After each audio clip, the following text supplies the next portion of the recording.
भावों के दीप जला लो तुम, मन अपना आसन बना लो तुम,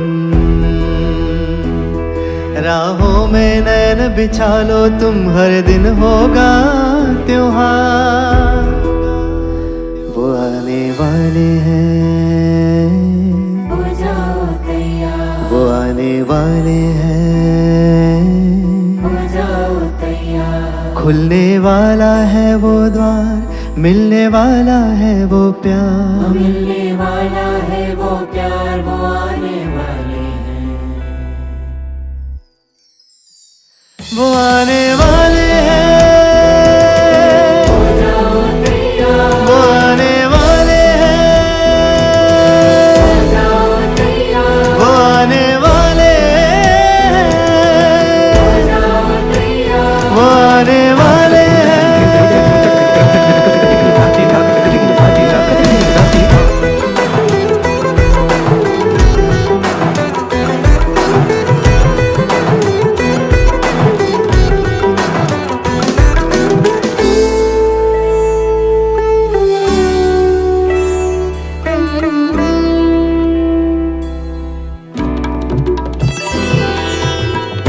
धरती सारी बिखर रही है, घोर काली माँ बिखर रही है, चांद सितारे चमक उठे हैं, जुगनू जगमग दमक उठे हैं, चतुर्दिशा में नई तरंग है, हर्षित हृदय अपार।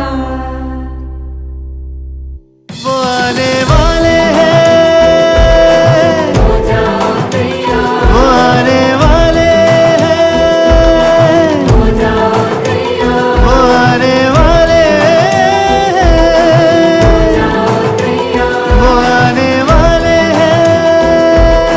हो जाओ तैयार।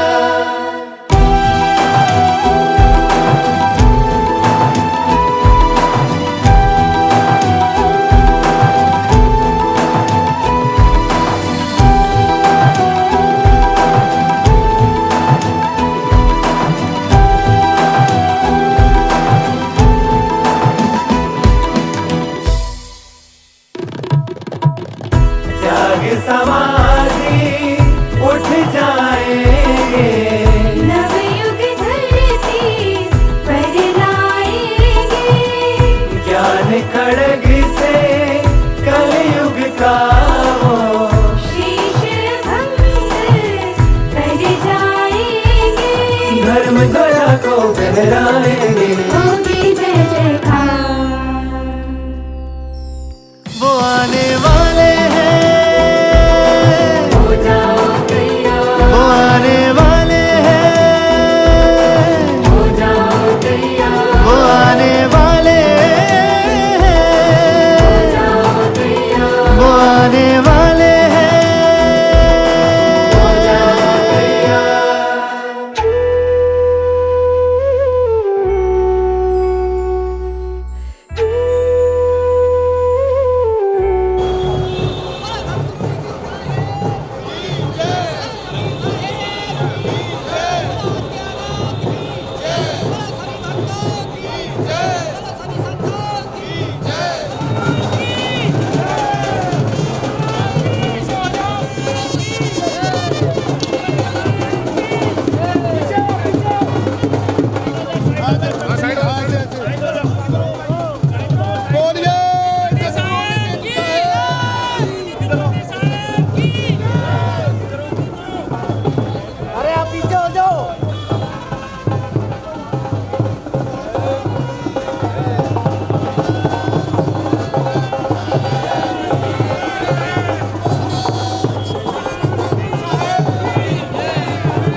आगे से हट जाओ।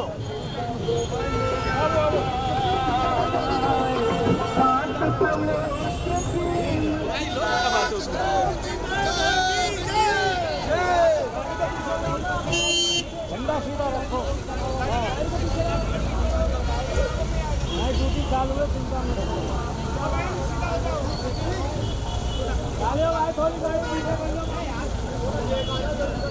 झंडा भैया साइड में, झंडा साइड में रखो। बोलिए सतगुरु नितिन साहेब की जय। बोलिए सतगुरु नितिन साहेब की जय। बोलिए सतगुरु नितिन साहेब की जय। बोलिए सतगुरु कबीर साहेब की जय। बोलिए सतगुरु कबीर साहेब।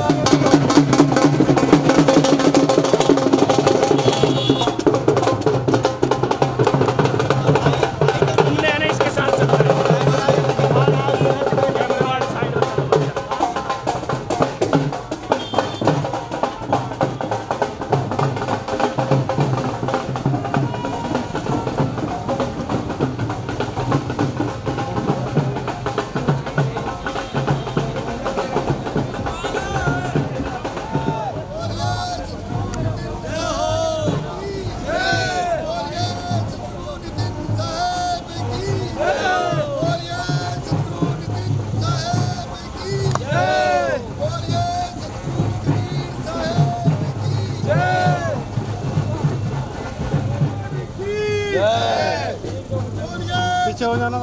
साहेब की जय। बोलिए सतगुरु नितिन साइड साहेब की बोलिए सतगुरु नितिन साहेब की बोलिए सतगुरु नितिन साहेब की।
साइड से आओ, सामने आके खड़े हो जाते हैं।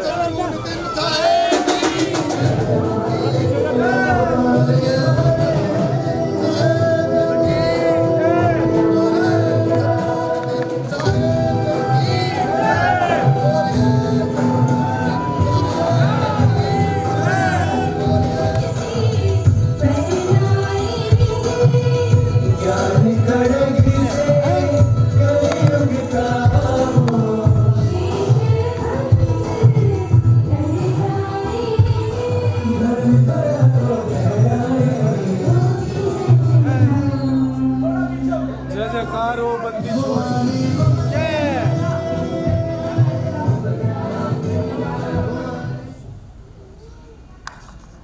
तो आज मालिक की कृपा से,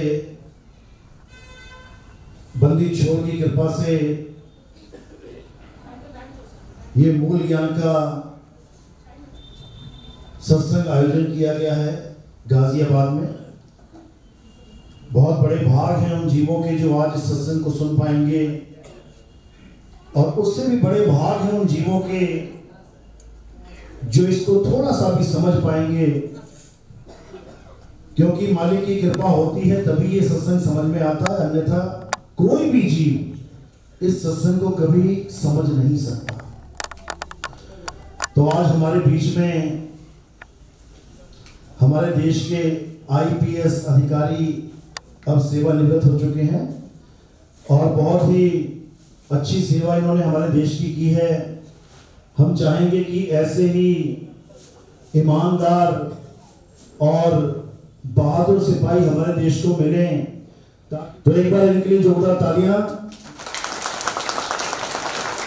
सतनाम सतनाम। अपने बारे में थोड़ा सा बताइए। गुरु जी को प्रणाम करते हुए सतनाम।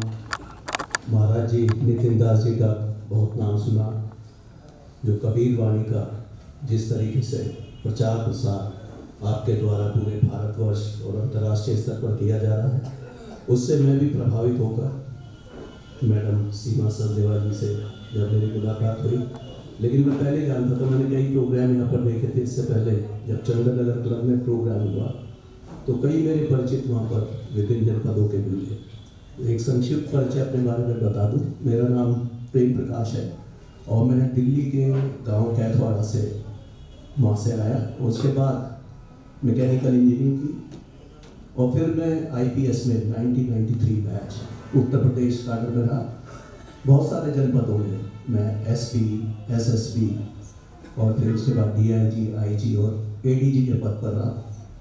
उसमें महत्वपूर्ण जनपद जितने भी हैं उत्तर प्रदेश के लखनऊ, कानपुर, आगरा, इलाहाबाद, बरेली, मुरादाबाद, अलीगढ़, गाजियाबाद, ये सब तमाम जिले मेरे द्वारा भ्रमण किया। जिस तरीके से मैं संत परंपरा में शुरू से विश्वास रखता हूँ और कई बार मगहर और आसपास के क्षेत्रों में वहाँ पर जब भी भ्रमण किया तो मैं मानता हूँ कि बुकलेट मुझे दी थी। आज बहुत सारे पैन ये गीता का ये आपके पास तो होगा ही पहले, लेकिन जिस तरह से गीता का जो आपने उसको सरल भाषा में जिस तरह से समझाया है, वास्तव में किसी भी व्यक्ति के उद्धार के लिए और देश के उद्धार के लिए ये बहुत ही प्रेरक आपके वक्तव्य है। मैं तो अभी बीच में मैं सुन रहा था महाराज जी को सुनने के लिए, लेकिन मुझे यहाँ पर जो है इस तरह का आसन दे दिया। मैं वास्तव में जीवन भर ऋणी रहूँगा गुरु जी का। मैं आपके बारे में नाम लेता हूँ, गुरु जी को सुनिए और मैं भी लाभ इसी से दूंगा। धन्यवाद। बोलिए सतगुरु नितिन साहेब की। शहंशाह के शहंशाह की जय। संत शिरोमणि नितिन साहेब जी की जय। परम पिता परमात्मा की जय।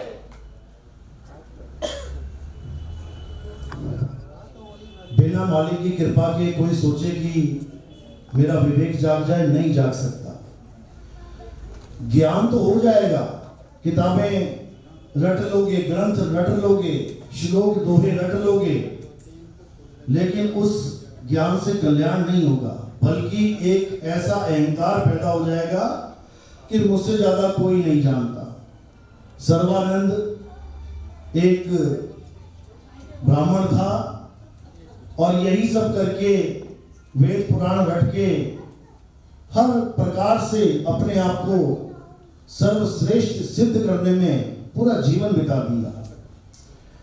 सर्वानंद से सर्वाजीत बनना चाहता था, लेकिन जब कबीर साहब से उसका आमना सामना हुआ तब उसको अपनी असलियत पता लगी कि जितना मर्जी ग्रंथ पढ़ लो, जितने मर्जी वाणियां रट लो, पूरी रात वाणियां गाते रहो, इससे कल्याण नहीं होगा।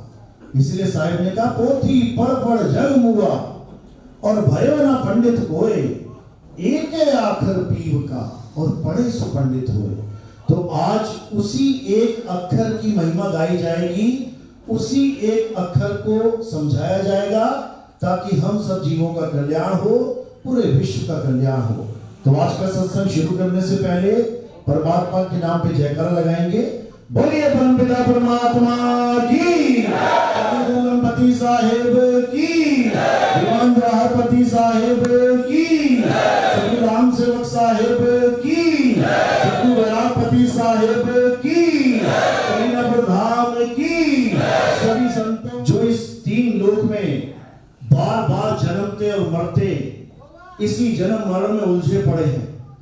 मालिक चाहते हैं कि हम सब अपने निज धाम को पहुंच जाएं, हम सब अपने असली घर तक पहुंच जाएं। इसके लिए परमात्मा क्या करते हैं? परमात्मा समय समय पर इस संसार में संत रूप में अपनी लीला करते हैं। वो संत रूप में आते हैं, जीवों को जगाते हैं और इस भवजल से कैसे पार होना है इसका संदेशा देके जाते हैं। तो सब उनको पहचान नहीं पाते, लेकिन जो उनको पहचान जाते हैं, जो उनके रास्ते पे अटल हो जाते हैं, वो इस भवसागर से पार हो जाते हैं। तो आज उसी रास्ते को समझा जाएगा, उसी रास्ते को जाना जाएगा कि आखिर वो कौन सा रास्ता है जिसके द्वारा हिंदू, मुस्लिम, सिख, ईसाई, जैनी, बौद्धिस्ट, भगवान को मानने वाला, भगवान को ना मानने वाला सब पार हो सकते हैं, बस वो मार्ग पता लग जाए। इस इंसान ने, आप यकीन मानो, ऐसी कोई चीज नहीं छोड़ी जिसके द्वारा उसे परमात्मा की प्राप्ति ना हो। हर चीज कर डाली, हर चीज कर डाली। उसने नाम जप लिए, उसने तपस्या कर ली, उसने भूखे रह के व्रत कर लिए, उसने लेट लेट के हजारों किलोमीटर की यात्रा कर ली, उसने बड़े बड़े पहाड़ नाप दिए, बड़े बड़े जंगल नाप दिए, बड़ी बड़ी नदियों की परिक्रमाएं कर ली। ऐसा कुछ नहीं छोड़ा जो उसे परमात्मा तक पहुंचने में मदद ना करे। सब कुछ कर डाला। यही सोचता रहा कि शायद ये करने से परमात्मा मिल जाएगा, शायद वो करने से परमात्मा मिल जाएगा। यही उसकी सबसे बड़ी भूल थी, यही सबसे बड़ी भूल थी, क्योंकि उसने अपने मन के द्वारा जो उसको समझ में आया उसने करना शुरू कर दिया। जबकि करना क्या था? केवल एक चीज करनी थी। क्या? सत्य और असत्य का निबेड़ा करना था, बस इतना ही करना था। अगर इतना काम कर लेता तो यकीन मानो, इतने सारे धर्म बने बैठे हैं, इतने सारे पंथ चल रहे हैं, इतने सारे भगवान बन बैठे हैं, इनकी किसी की जरूरत ही नहीं थी। मात्र दो चीजों को समझना था, एक असत्य है और एक सत्य है, बस दो चीजों को। यही गीता में समझाया गया। अध्याय 2 16वां श्लोक। हे अर्जुन, इस दुनिया में दो प्रकार के तत्व हैं, एक असत्य है और एक सत्य है। असत्य क्या है? जो बनता और बिगड़ जाता है, जो जन्मता और मर जाता है, जो पल पल बदलता है, जो सदा एक सा नहीं रहता, वो असत्य है। हिंदुओं के लिए भी, मुसलमानों के लिए भी, सिखों के लिए भी, ईसाइयों के लिए भी, जैनियों के लिए भी, बौद्धिस्ट के लिए भी, सबके लिए। और वो क्या है? वो है पंच तत्व। ये पांच तत्व, ये काया किससे बनी है? 5 तत्वों से। ये बनती है, बिगड़ जाती जाती है, जन्मती है, मर जाती है, सदा बदलती रहती है। देखो जब छोटे से बच्चे थे 6 इंच के, 8 इंच के, 1 फुट के, 2 फुट के, 3 फुट के, करते करते आज 6 फुट के हो गए। अब धीरे धीरे छोटे होना शुरू हो जाएगी हाइट और नीचे झुकते चले जाएंगे। अभी जवान है, कल बच्चे थे, आगे बूढ़े हो जाएंगे। पल पल बदल रहा है। तो जो बदल रहा है वो क्या है? असत्य है। असत्य किसके लिए? सबके लिए। सबके लिए। कोई ये नहीं कह सकता कि ये तेरे लिए असत्य और मेरे लिए नहीं है। अगर यहाँ पे एक जहर की बोतल रख दी जाए तो किसके लिए जहर है वो? सबके लिए। अगर यहाँ पे अमृत की बोतल रख दी जाए तो किसके लिए अमृत है वो? सबके लिए। यानी असली ज्ञान वो होता है जो यूनिवर्सल होता है, जो सबके लिए समान होता है, सबके लिए। इसलिए कुरान में अल्लाह को ये नहीं बोला कि रब्बुल मुसलमीन, क्या बोला? रब्बुल आलमीन, यानी पूरे आलम के लिए, पूरे संसार के लिए वो सबका खुदा है, वो सबका भगवान है। हमारे यहां भी यही बोला कि परमात्मा ने सबको बनाया, सबको, सबको यानी सबको, कोई बचा नहीं है। इसी प्रकार वाहेगुरु को बोला गया कि वाहेगुरु सबका गुरु है, केवल सिखों का नहीं है कि उस पर सिख अधिकार करके बैठ जाए कि वाहेगुरु तो हमारा गुरु है।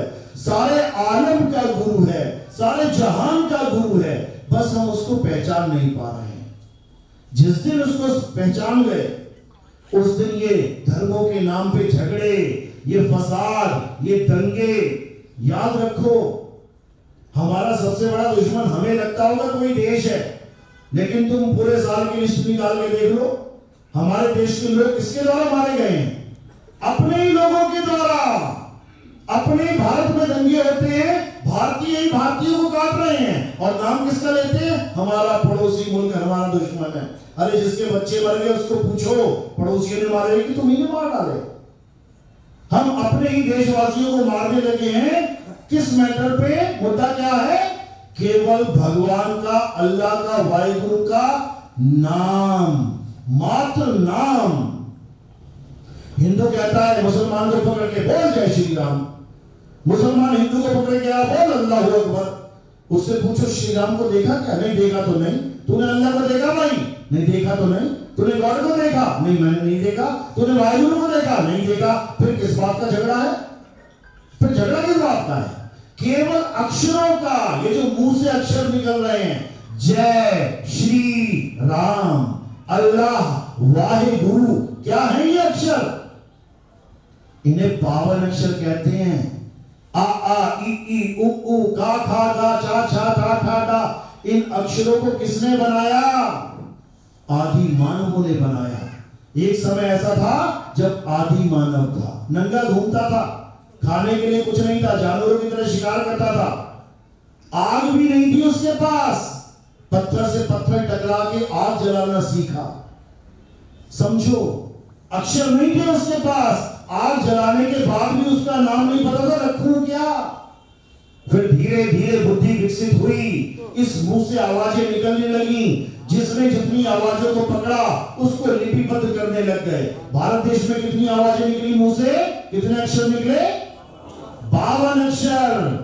आ आ ई ई उ उ जब गिनोगे 52 निकल आएंगे। अंग्रेजों ने, जो अंग्रेज आदि मानव थे, उनके मुंह से आवाजें निकली, उन्होंने लिपिबद्ध करना शुरू किया। कितने अक्षर निकले मुंह से?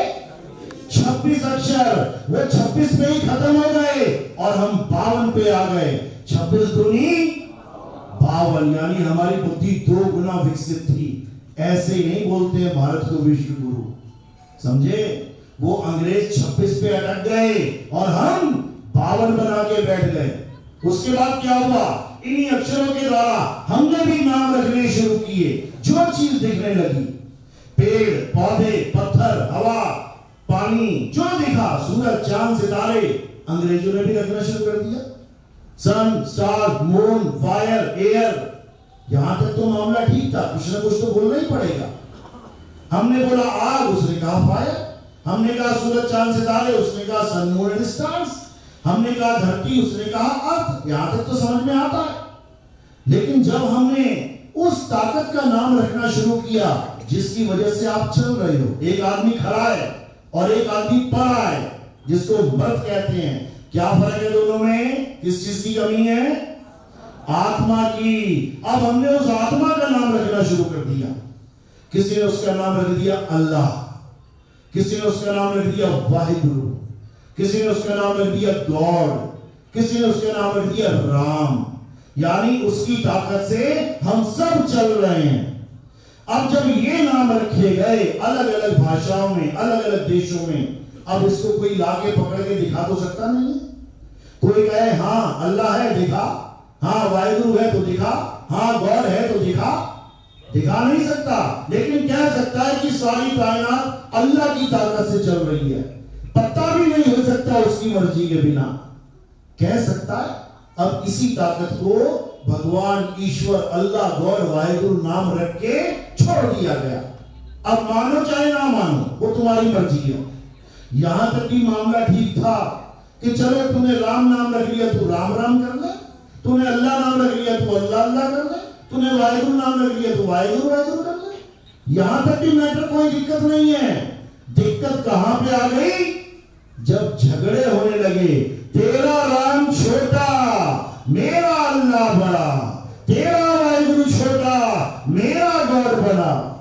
अब दिक्कत हो गई, अब झगड़े चालू हो गए। जबकि देखा किसी ने किसी को नहीं है।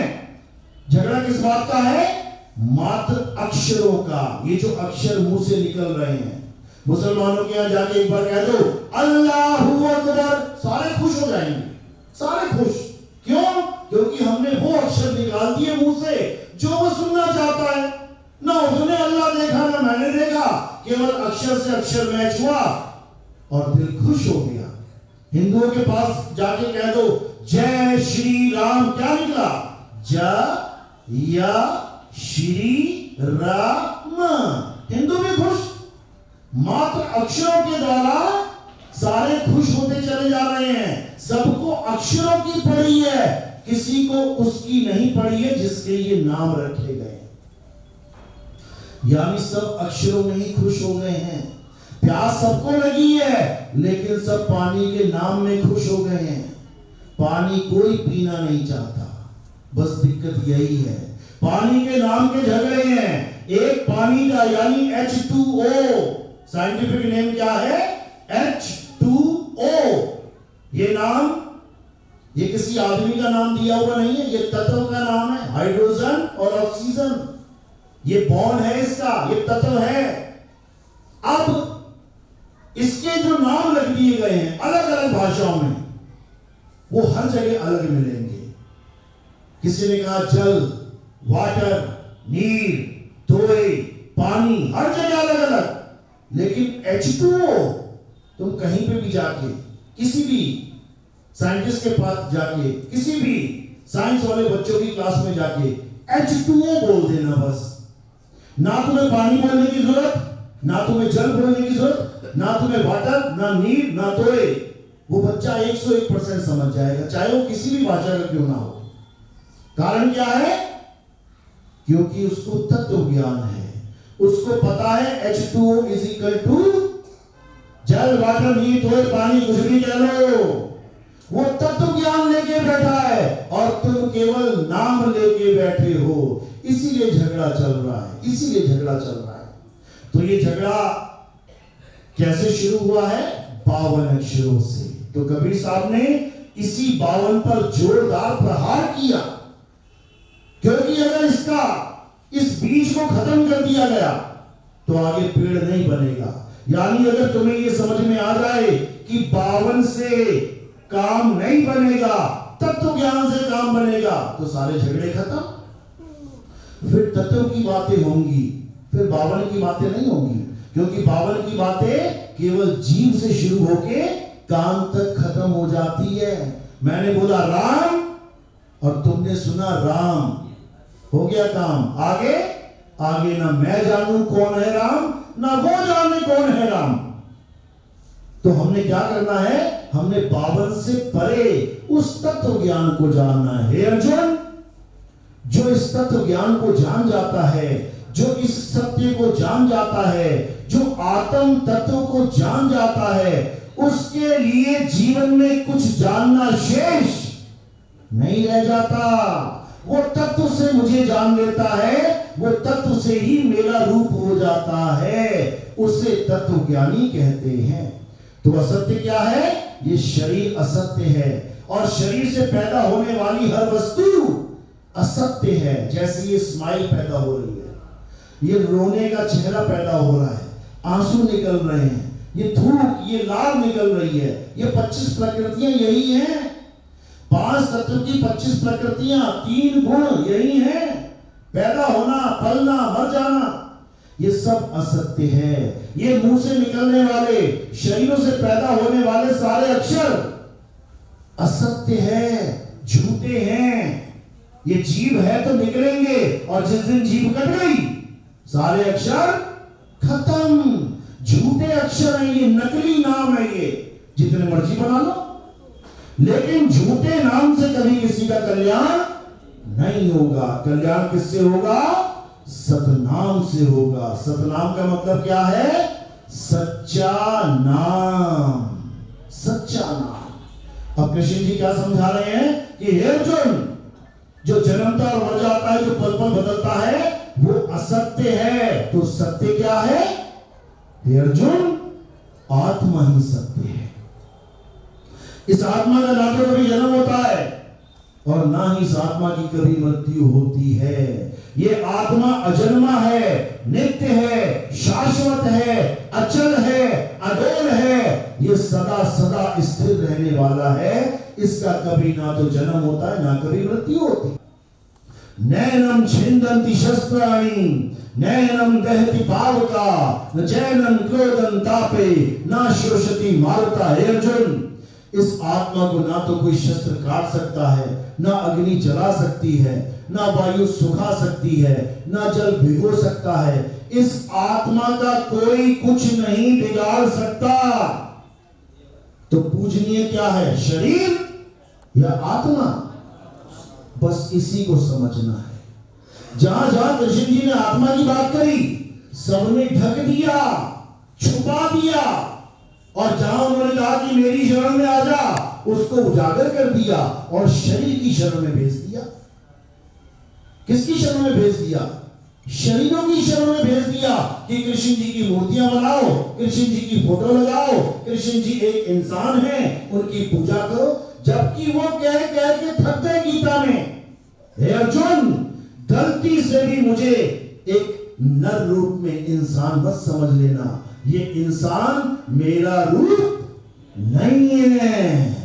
सबसे पहला अवतार मत्स्य अवतार, मछली का शरीर धारण करके छोड़ दिया, तो मुझे मछली मत समझ लेना।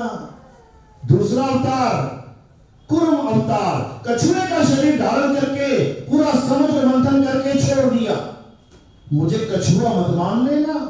वो केवल शरीर है जो मैंने धारण किया और छोड़ दिया। तीसरा अवतार वरा अवतार, मुझे कहीं वरा मत, जंगली सुअर मत मान लेना, मैं वो भी नहीं हूं। चौथा अवतार नरसिंह अवतार, आधा आदमी आधा शेर, मुझे कहीं गलती से नरसिंह मत मान लेना, मैं वो भी नहीं हूं। अगला अवतार वामन अवतार, अगला अवतार परशुराम अवतार, अगला अवतार राम अवतार, अगला अवतार कृष्ण अवतार। जब इंसान वाले अवतार देने लग गया तो तुमने पक्की मोहर ही लगा दी कि मैं इंसान ही हूं। जब मैं मछली नहीं, जब मैं कछुआ नहीं, जब मैं वरा नहीं, जब मैं आधा आदमी आधा शेर नहीं, तो मुझे इंसान बनाने वाले तुम कौन हो भाई? ये इंसान का चोला तो मैंने धारण किया है, और ये भी छोड़ जाऊंगा। छोड़ा कि नहीं छोड़ा? कृष्ण जी आए, पूरी लीला करी, और उसके बाद पैर में तीर लगा, शरीर का नाश हुआ, शरीर को छोड़ के अपने धाम को चले गए। शरीर वहीं पड़ा, और धाम को कौन चला गया? बस इसको समझना है, इसको समझना है। यानी वो एक ताकत है जो सारे शरीरों को चलाकर भी शरीर नहीं कहलाता। ये करंट दिख रहा है ना तुम्हें, ये सारे पंखों को चलाने के बाद भी पंखा नहीं कहलाता।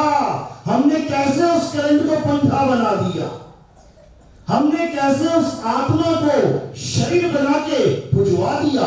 2 आंखें, 2 कान, नाक, हाथ, पैर, ये परमात्मा का स्वरूप नहीं है, ये आत्मा का स्वरूप नहीं है, ये नाशवान देह का स्वरूप है, ये असत्य स्वरूप है। हे अर्जुन, जो अपनी आत्मा में रमण करते हैं, अध्याय 3 17वां श्लोक, शरीरों में नहीं, शरीरों में रमण नहीं करना है।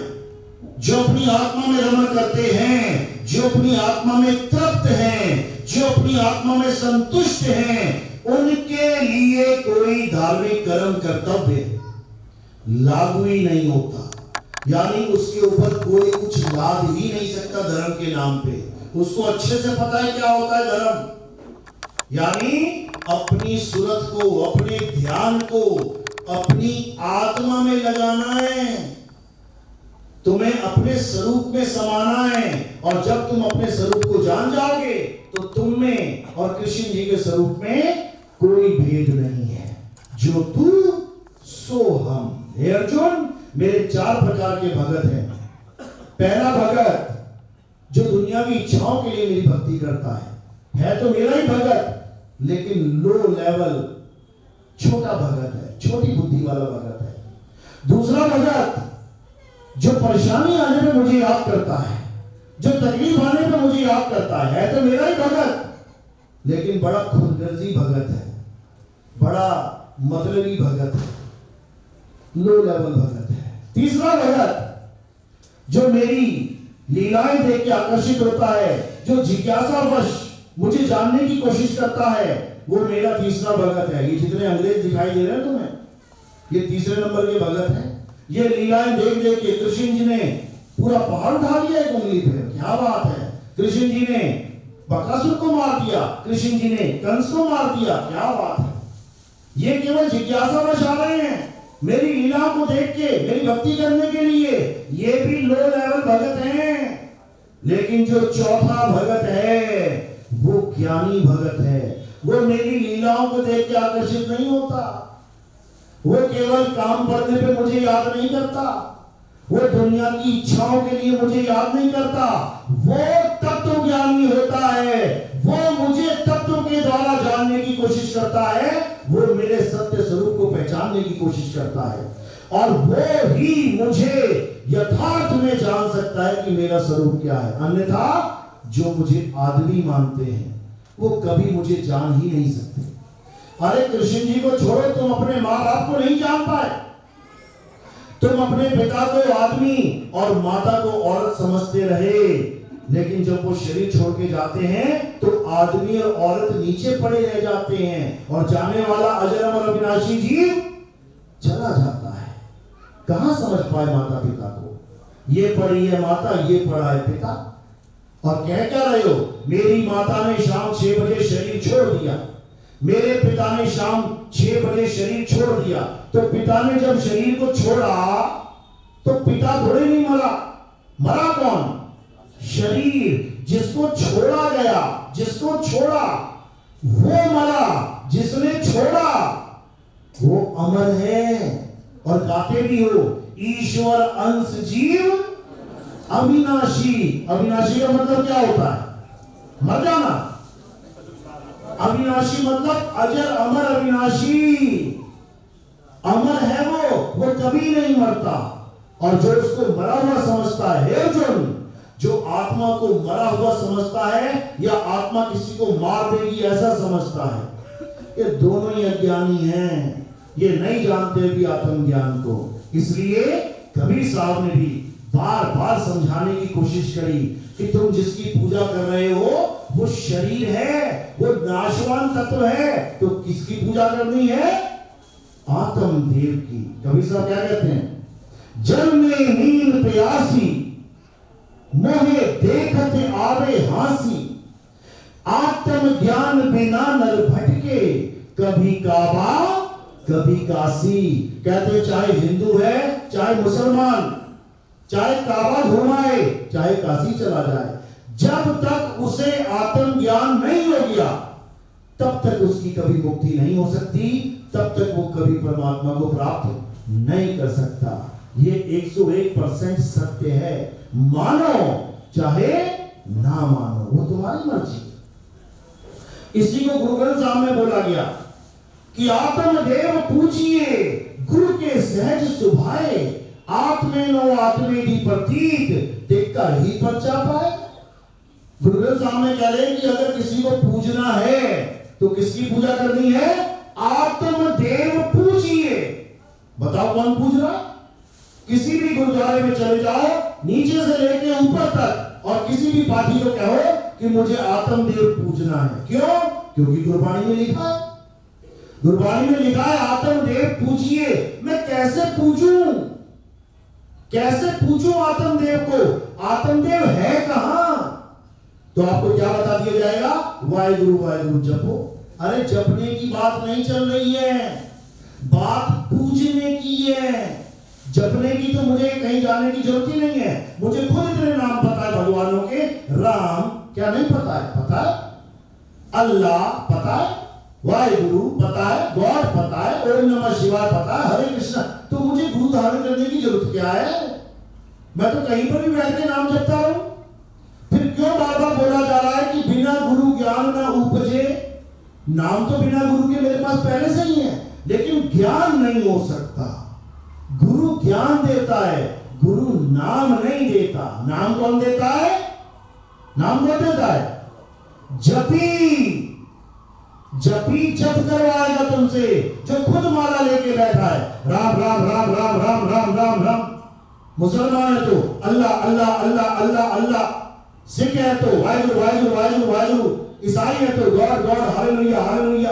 ये क्या लेके बैठे हैं? केवल अक्षर, अक्षरों का खेल है ये सारा। ये अक्षर किससे बन रहे हैं? जीव से। 52 अक्षर कबीर साहब समझा रहे हैं। 52 अक्षर जीव आधारा, आदि अक्षर जीव्या से न्यारा। क्या है वो आदि अक्षर? आदि, आदि मतलब जब संसार भी नहीं बना था तब हिंदी भाषा थी क्या? या पंजाबी थी? अंग्रेजी थी क्या? या उर्दू थी? या फारसी थी? कोई भाषा नहीं थी, फिर भी वो आदि नाम था, जिसको बाबा नानक ने बोला है आदि सच जुगादि सच, है भी सच नानक होसी भी सच। सच यानी सत्य, यानी वो सतनाम सदा सदा से था, सदा है, सदा रहेगा। लेकिन वो है क्या? अब कैसे निकलेगा? जब पूरा गुरु उसके जीवन में आ जाएगा। पूरे गुरु का क्या काम होता है? यही काम है, यही 9 मन धागा उलझिया और कहो कौन सुलझाए। अरे सतगुरु ऐसा सुलझाया कि फिर उलझाना जाए। ये काम ही सतगुरु का है। तुम्हें इन नामों के जाल से निकालने का काम ही सतगुरु का है। कबीर साहब समझा रहे हैं, अरे कोटि नाम संसार में इनसे मुक्ति ना होए, और गुप्त नाम सतपुरुष का बूझे बिरला कोई। यानी इस संसार में इतने नाम है, इतने नाम है, और हर गुरु तुम्हें इसी नाम को जपवाने में लगा देगा। हिंदू के पास चले गए तो राम राम रटवा देगा, मुस्लिम के पास चले गए तो अल्लाह अल्लाह जपवा देगा। लेकिन सतगुरु ऐसा नहीं करता। सतगुरु क्या करता है? सतगुरु नाम छुड़वा देता है। क्या कहते हैं? सोई गुरु पूरा कहावे, जो 2 अक्षर का भेद बतावे। एक छुड़ावे एक लखावे, तब प्राणी निज घर को जावे। यानी सतगुरु कौन होता है? जो एक छुड़ावे। कौन से नाम छुड़वाएगा? ये 52 अक्षरी नाम, ये बोलने लिखने पढ़ने वाले नाम छोड़ दो। हिंदू है तो राम राम छोड़ दो, मुसलमान है तो अल्लाह अल्लाह छोड़ दो, सिख है तो वाहेगुरु वाहेगुरु छोड़ दो, ईसाई है तो गॉड गॉड छोड़ दो। तो करे क्या? हे अर्जुन, जो अपनी आत्मा को जान लेते हैं, जो अपनी आत्मा को पहचान लेते हैं, जो गुरु के द्वारा आत्म ज्ञान को धारण कर लेते हैं, उनका जन्म मरण सदा सदा के लिए खत्म हो जाता है। अध्याय 4 34वां श्लोक पढ़ो। क्या कहती है गीता? हे अर्जुन, ये तत्व ज्ञान जो मैं तुम्हें समझा रहा हूं, ये सत्य ज्ञान जो मैं तुम्हें समझा रहा हूं, इसको प्राप्त करने के लिए तुम ऐसे तत्वदर्शी संत की शरण में जाओ। किसकी शरण में? तत्वदर्शी संत। ये मंत्र जपने वाले संतों के लिए नहीं बोला कि वृंदावन में जाके राधे राधे करने लग जाओ। बताओ, ये किसी कुरान पढ़ने वाले के लिए नहीं बोला कि अल्लाह अल्लाह करने लग जाओ या किसी और नाम को जपने लग जाओ। उन्होंने तत्वदर्शी संत क्यों बोला? क्योंकि तत्वदर्शी का मतलब जिस दिन तुम्हें समझ में आ जाएगा, तुम्हारे सारे पर्दे खुल जाएंगे। तत्वदर्शी का मतलब ये नहीं होता कि कोई मंत्र देने वाला संत, कभी नहीं। तत्वदर्शी कौन होता है? हे अर्जुन, जो सत्य तत्व का बोध करा दे, जो सत्य तत्व का ज्ञान समझा दे, जो सत्य तत्व से रूबरू करवा दे, उसे तत्वदर्शी संत कहते हैं। और वो तत्व क्या है? आत्मा ही वो तत्व है। यानी जिस आत्मा की वजह से हिंदू राम राम बोल रहा है, जिस आत्मा की वजह से मुस्लिम अल्लाह अल्लाह बोल रहा है, जिस आत्मा की वजह से सिख वाहिगुरु वाहिगुरु बोल रहा है, जिस आत्मा की वजह से ईसाई गॉड गॉड बोल रहा है, तो इन नामों को नहीं पकड़ना है। जिसकी वजह से ये नाम निकल रहे हैं, उस वजह को पकड़ ले, उस वजह को पकड़ ले। जिस दिन उस वजह को पकड़ लेगा, उस दिन तेरा कल्याण हो जाएगा। इसीलिए कबीर साहब ने बोला, चाम के महल में बोलता राम है। बोलता राम बोला है, बोल नहीं बोला। बोलता राम अलग है और बोल अलग है। हम बोल को पकड़ बैठे हैं, इसको त्याग देना है। कबीर साहब क्या कह रहे हैं? जहां बोल तहां अक्षर आवा, और जहां अबोल तहां मन न रहावा। गुरु ग्रंथ साहब ने अंग नंबर 340 में ये वाणी है, पढ़ लेना अच्छे से। कह रहे जहां बोल, यानी तेरा मुंह खुलते ही जैसे ही तूने कुछ बोला तो क्या आ गया सामने? अक्षर। अक्षर आ गया तेरे सामने, हिंदी का, पंजाबी का, उर्दू का, फारसी का। लेकिन जहां अबोल, यानी वो जो अबोल है, जिसको कोई बोल नहीं सकता, तहां मन न रहावा, उसको तू समझ नहीं पा रहा है, वो तेरे मन को नहीं भा रहा है। बोल अबोल मति है सोई, और जिन ये लखा सो बिरला कोई। कहते हैं ये सारे बोल कहां से आ रहे हैं? इसी अबोल से बोल उग रहे हैं, इसी आत्मा से सारे अक्षर पैदा हो रहे हैं। ये आत्मा खुद को नहीं जान पा रहा है और अपने पैदा किए हुए अक्षरों को पकड़ के बैठा हुआ है। बस इतना समझना है। तो क्या करना है? एक छुड़ाए, मुंह से निकलने वाले सारे अक्षरों को छुड़वा दे, और एक लखाए, इस आत्मा का ज्ञान लखा दे। सोई गुरु पूरा कहाए, दो अक्षर का भेद बताए। पहला अक्षर मुंह से निकलने वाले, चाहे वो कोई भी नाम हो। हम कबीरपंथी हैं, चाहे कबीर कबीर कबीर भी तुम रटोगे, तब भी वो असत्य यानी झूठा नाम है। क्यों? क्योंकि बोलने लिखने पढ़ने में आ गया। भेदभाव नहीं है कि हम कह रहे हैं कि केवल राम राम करना छोड़ दो। हम कबीरपंथी हैं, कबीर कबीर करना भी छोड़ दो। साहिब कह रहे हैं, मुख से कहे कबीर कबीर, तो ना कटे काल की पीर। अरे नाम हमारा सब जग लेता, और भेद हमारा कोई न कहता। मेरा भेद पावेगा सोई, और जिसका सतगुरु पूरा होई। एक छुड़ाए, ये नकली वाले स्वरूप को छुड़वा दे, और एक लखाए, उस आत्म स्वरूप का लखाव करा दे। जैसे आत्म स्वरूप का लखाव होगा तो तुम्हें क्या फायदा होगा? जैसे तुम्हें आत्म ज्ञान होगा, क्या फायदा होगा? लोग फायदा भी ढूंढते हैं ना, इतने मंत्र जप लो, इतने मंत्र जप लो, क्या फायदा होगा? तुम्हारे काम धंधे चलने पड़ेंगे, तुम्हारी दुकानें चल पड़ेंगी, तुम्हारे घर में खुशियां आने लग जाएंगी, तुम्हारे बच्चे बढ़िया पढ़ाई करने लग जाए। ये भी खुशियां हैं, ये भी ढूंढता है आदमी, ये भी फायदे ढूंढता है। ठीक है, नाम जपने से मिल गया, कोई बात नहीं। लेकिन सारी खुशियां मिलने के बाद भी क्या कोई अमर हो जाएगा? सारी दुनिया की कारें तुम्हारे घर में खड़ी हो जाएं और अगले दिन तुम मर जाओ। सारी दुनिया की दौलत तुम्हारे घर में आ जाए और अगले दिन तुम मर जाओ। बताओ क्या फायदा हुआ तुम्हें? 10 साल, 20 साल, 50 साल, 100 साल, लाख साल, करोड़ साल, अरब साल, खरब साल, अरे युगों युग बीत जाएंगे। युगों की भी मृत्यु हो जाएगी, मृत्यु की भी मृत्यु हो जाएगी, लेकिन तुम अमर हो जाओगे। तो कबीर साहब का, कृष्ण जी का, सारे संतों का यहां ज्ञान समझाने का मकसद ये नहीं है कि तुम्हारे धंधे चल पड़े, तुम करोड़पति बन जाओ, तुम ऐसे हो जाओ, तुम। उनका मकसद है कि तुम अमर हो जाओ। अमर, कबीर साहब समझा रहे हैं, अमर करूं सतलोक पठाऊं, ताते बंदी छोड़ कहाऊं। कहते हैं हमारा भगत वो है जो अमर हो जाए। अमर, जो अमर ही नहीं हो पाया, कहते हैं धिक्कार है उसके जीवन पे। इंसान चोले में आके भी अमर नहीं हो पाया। हनुमान जी क्या है? मर गए क्या? अमर हैं। अमर, अमर का मतलब क्या होता है? जो कभी ना मरे, कभी भी ना मरे।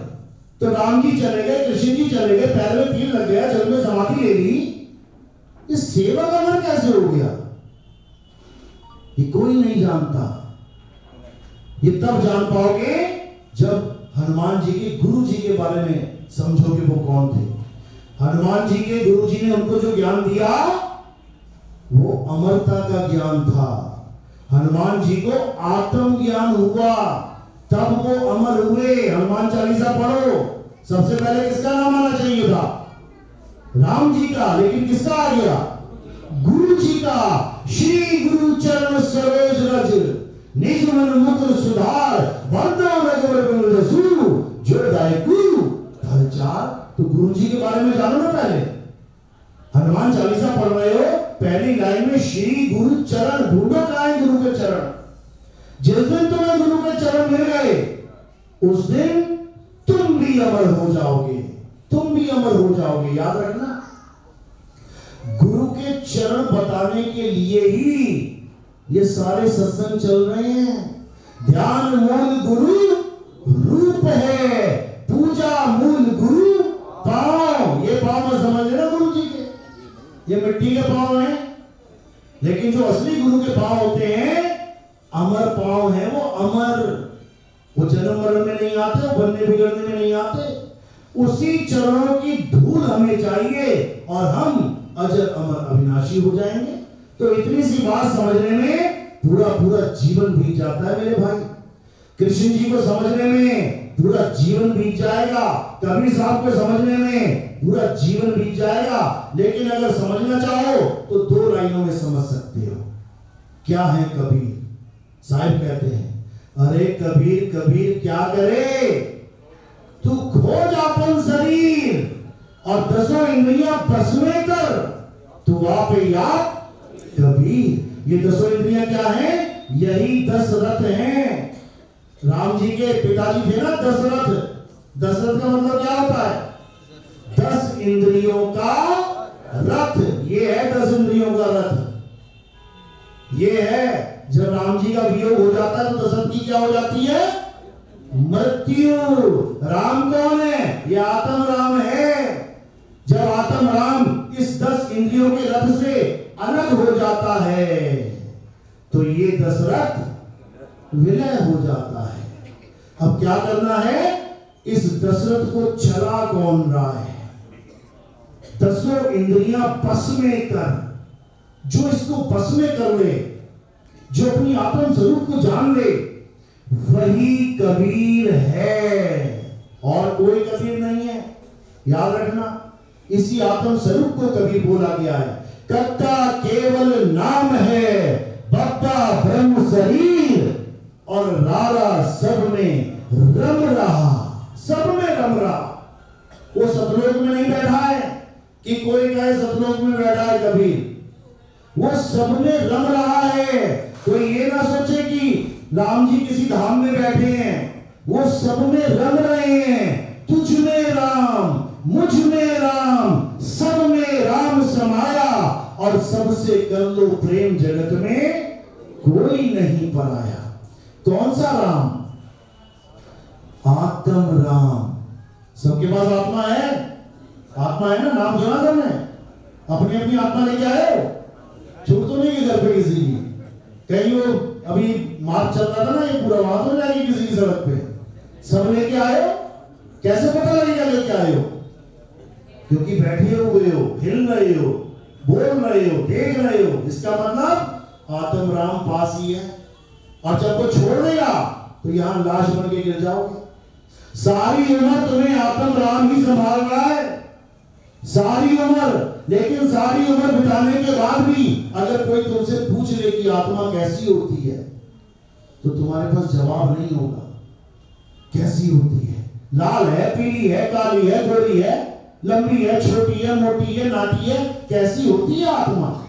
तुम कभी सोच भी नहीं सकते कैसी होती है आत्मा। समझो, जिसको करंट कभी नहीं लगा, है कोई ऐसा जिसे आज तक करंट नहीं लगा? हाथ खड़ा करो। जिसे आज तक करंट नहीं लगा, एक बंदा है। सारे मिलके भी समझाओगे ना उसे कि करंट कैसा होता है? समझा लोगे?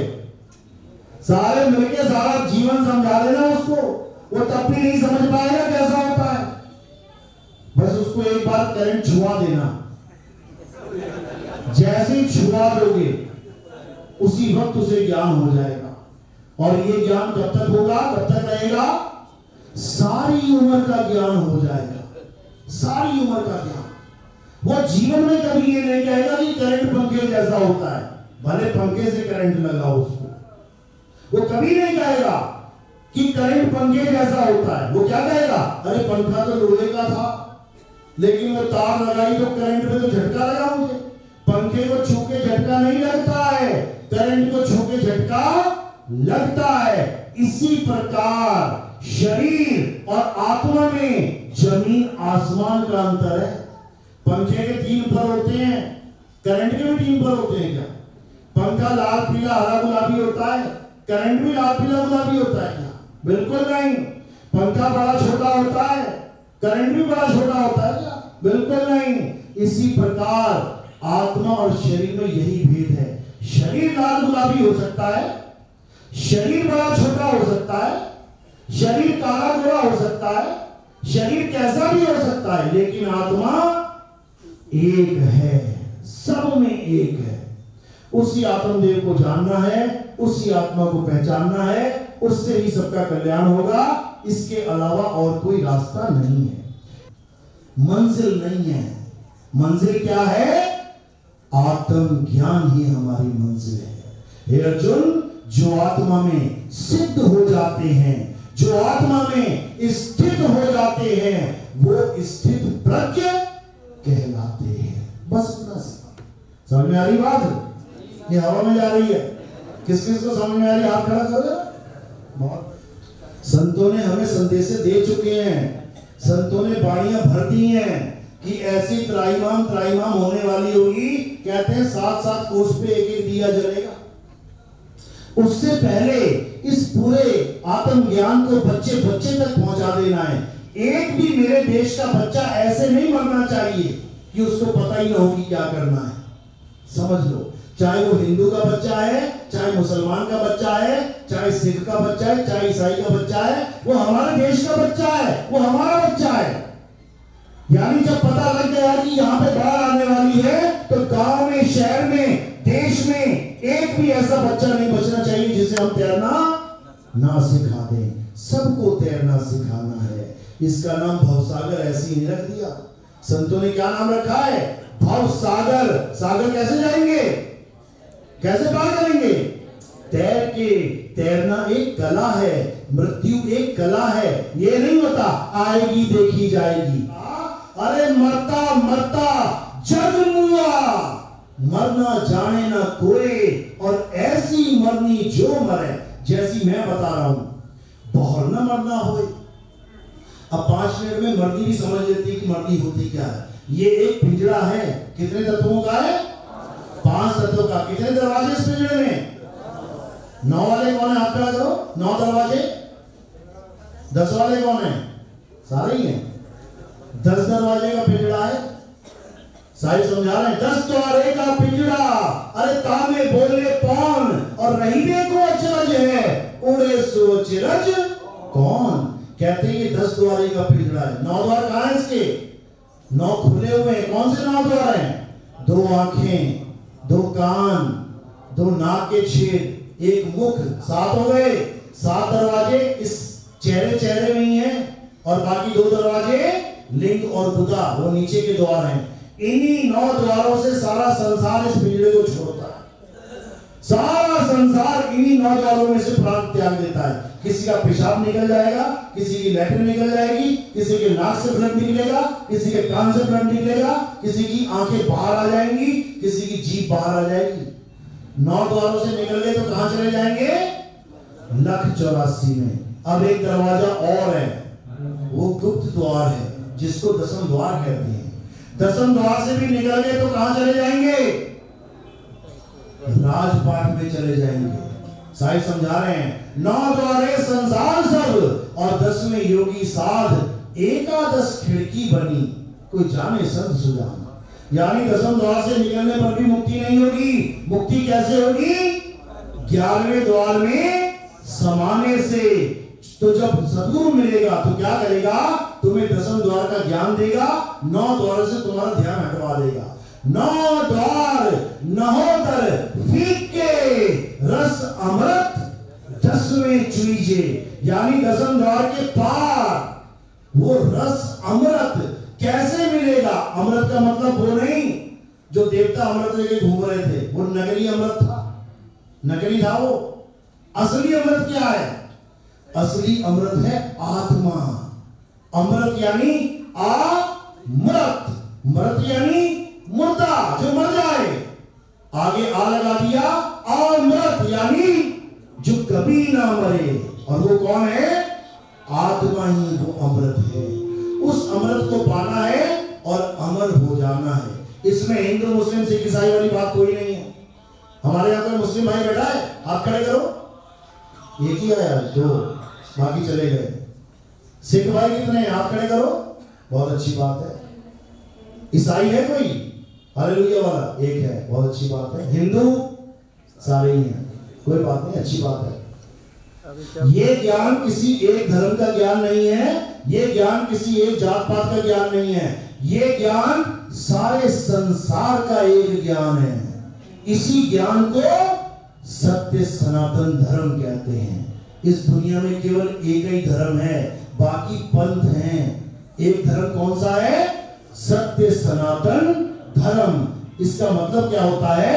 जो सदा सदा रहे उसे सत्य सनातन धर्म कहते हैं। क्या शरीर सदा रहेगा? तो शरीर की पूजा करने वाला कभी सनातनी हो सकता है क्या? क्या पत्थर सदा रहेगा? पत्थर की पूजा करने वाला सनातनी हो सकता है क्या? आत्मा सदा रहेगी तो आत्मा की पूजा करने वाला ही सनातनी है। बोलिए सत्य सनातन धर्म की सदा हो जाए और सारी बंदगी सतनाम। तो आज का सत्संग यही समाप्त करते हैं, और आगे जो प्रोग्राम है नाम दीक्षा का, प्रथम दीक्षा वाले हाथ खड़ा करें, बहुत अच्छी बात है। दूसरी दीक्षा वाले, ये भोजन भंडारा जब हो जाएगा उसके बाद होगी। अब आरती का समय, आरती कैसे करते हैं समझ लो। हमारे यहाँ किसी पत्थर की पूजा नहीं होती है, हमारे यहाँ किसी कैलेंडर फोटो की पूजा नहीं होती है, हमारे यहाँ आत्म देव की आरती होती है, हमारे यहाँ आत्मा की आरती होती है। आत्मा की आरती कैसे करेंगे? आत्मा पकड़ के लानी पड़ेगी क्या? मेरे पास आत्मा है, थैंक यू। इसी आत्मा की पूजा करेंगे, क्योंकि हमारे यहाँ संतों को, गुरुओं को या भगवानों को शरीर नहीं मानते। हमारे यहाँ संत कौन है? आत्मा। तो कैसे करेंगे आरती? थोड़े से फूल ला के मेरे सिर के ऊपर रख देंगे। सिर के ऊपर क्यों रखे? पैरों में क्यों नहीं रखे? गोद में क्यों नहीं रखे? क्योंकि पैर से लेके, अंगूठे से लेके सिर की चोटी तक ये क्या दिख रहा है? नाशवान शरीर। और हमने आरती किसकी करनी है? अविनाशी आत्मा की। तो हमने इन फूलों को कहां समर्पित कर दिया? नाशवान शरीर से परे। तो शरीरों से परे कौन है? वो आत्मदेव है। तो उसी की आरती होगी। और कोई प्रचार प्रसार में योगदान करना चाहेगा, सेवा करना चाहेगा, तो वो चरणों में स्थान है उसका। माया का स्थान कहां बताया है? संतों के चरणों में। सिर पे मत रख देना। हमारा मकसद इस संसार से, इस भवसागर से सब जीवों को मुक्त करना है। जब पाकिस्तान में हमारे फौजी जाते हैं किसी को बचाने के लिए, तो जमीनें खरीद के बैठ जाते हैं क्या? नहीं, वो जाते हैं, लोगों को इकट्ठा करते हैं और अपने घर सही सलामत लेके आते हैं। वहां की जमीनों से मोह नहीं रखते, वहां की बिल्डिंगों से मोह नहीं रखते। पता लगे छुड़वाने गए थे, खुद ही वहां फंस गए। आज ये हाल हो गया है। संत आते हैं परमात्मा के घर से हम सबको इकट्ठा करके ले जाने के लिए, लेकिन यहाँ पर संत अड्डे बनाकर जम गए हैं। गति छूट नहीं रही है, आश्रम छूट नहीं रहे हैं, तो कहां जाएंगे अंत समय में? जहां आशा वहां वासा। जमीन नहीं छूट रही है, केचुआ बन के आना पड़ेगा। पैसा नहीं छूट रहा, धन नहीं छूट रहा है, सांप बन के आना पड़ेगा। समझ लो। तो साहब क्या कह रहे हैं? अरे रहना नहीं देश बेगाना है, ये धरती कागज की पुड़िया, बूंद पड़े भूल जाना है। ये संसार झाड़ और झाकर उलझ पुलझ मर जाना है। और कहे कबीर सुनो भाई साधो, सतगुरु नाम ठिकाना है। अब इस संसार में वापस नहीं आना। बहुत जी लिए, बहुत मर भी लिए। अब ये जन्म मरण का खेल खत्म करके सदा सदा के लिए अमर हो जाना है। बोलिए परमपिता परमात्मा की।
मेरा कोई नहीं सहारा है,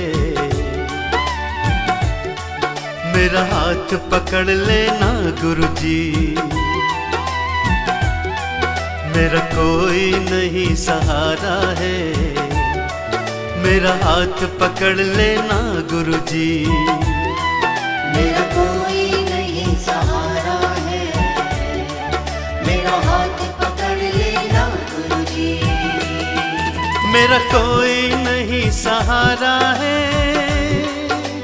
ओ मेरा कोई नहीं सहारा है, मेरा हाथ पकड़ लेना गुरुजी। मेरा हाथ पकड़ लेना गुरुजी। ये दास बड़ा दुखियारा है, मेरा हाथ पकड़ लेना गुरुजी। मेरा कोई नहीं सहारा है, मेरा हाथ पकड़ लेना गुरुजी।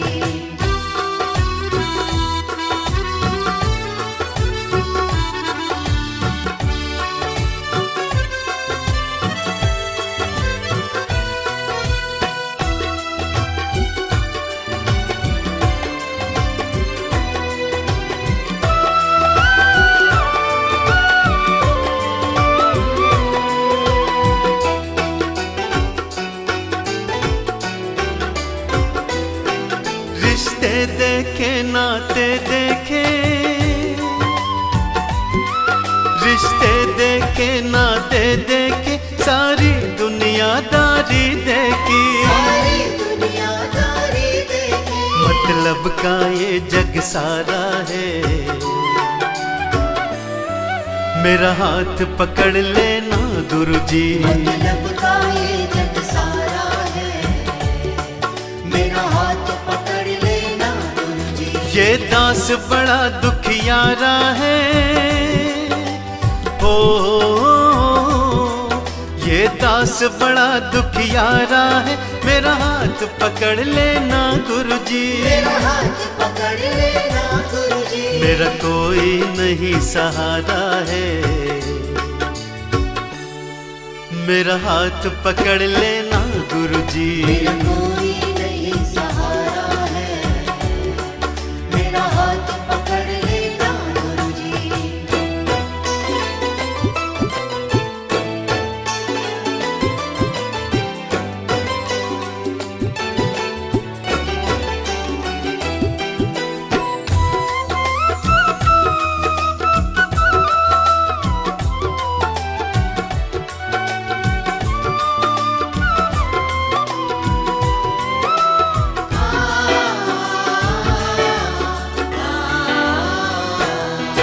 दर दर खुद को भटकाया है, दर दर खुद को भटकाया है, अब मेरी समझ में आया है। अब मेरी समझ में आया है, सच्चा बस द्वार तुम्हारा है, मेरा हाथ पकड़ लेना गुरुजी। सच्चा बस द्वार तुम्हारा है, मेरा हाथ पकड़ लेना गुरुजी। ये दास बड़ा दुखियारा है, ओ ये दास बड़ा दुखियारा है, मेरा हाथ पकड़ लेना गुरुजी। मेरा हाथ पकड़ लेना गुरुजी। मेरा कोई नहीं सहारा है, मेरा हाथ पकड़ लेना गुरुजी। मेरा कोई नहीं सहारा है, मेरा हाथ पकड़ लेना गुरुजी।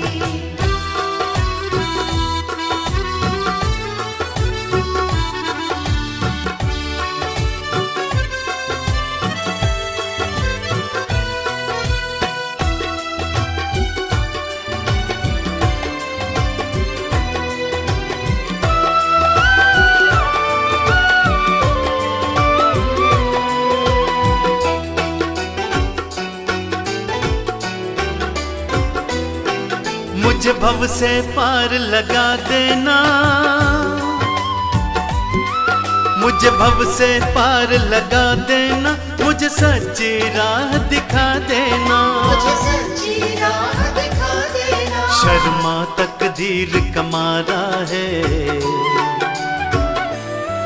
मेरा हाथ पकड़ लेना गुरुजी, शर्मा तकदीर कमारा है, मेरा हाथ पकड़ लेना गुरुजी। ये दास बड़ा दुखियारा है, हो ये दास बड़ा दुखियारा है। मेरा हाथ पकड़ लेना गुरुजी, मेरा हाथ पकड़ लेना गुरुजी। मेरा कोई नहीं सहारा है। मेरा हाथ पकड़ लेना गुरुजी, मेरा कोई नहीं सहारा है, मेरा हाथ पकड़ लेना गुरुजी। मेरा कोई नहीं सहारा है, मेरा हाथ पकड़ लेना गुरुजी।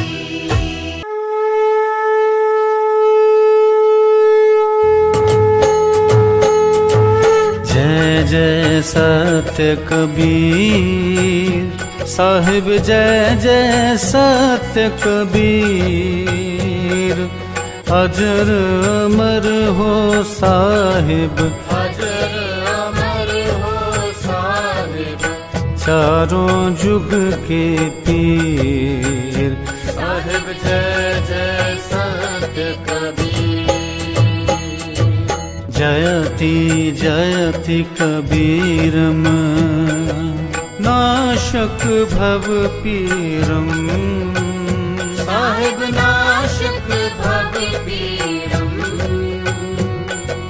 धारो शब्द शरीरम शिशुबर सरतीरम साहिब, जय जय सत्य कबीर। कमल पत्र पर शोभित शोभाजित कैसे साहिब, शोभाजित कैसे। नीलाचल पर राजित मुक्तामणि जैसे साहिब, जय जय सत्य कबीर। परम मनोहर रूपम प्रमोदित सुख राशि साहिब, प्रमोदित सुख राशि।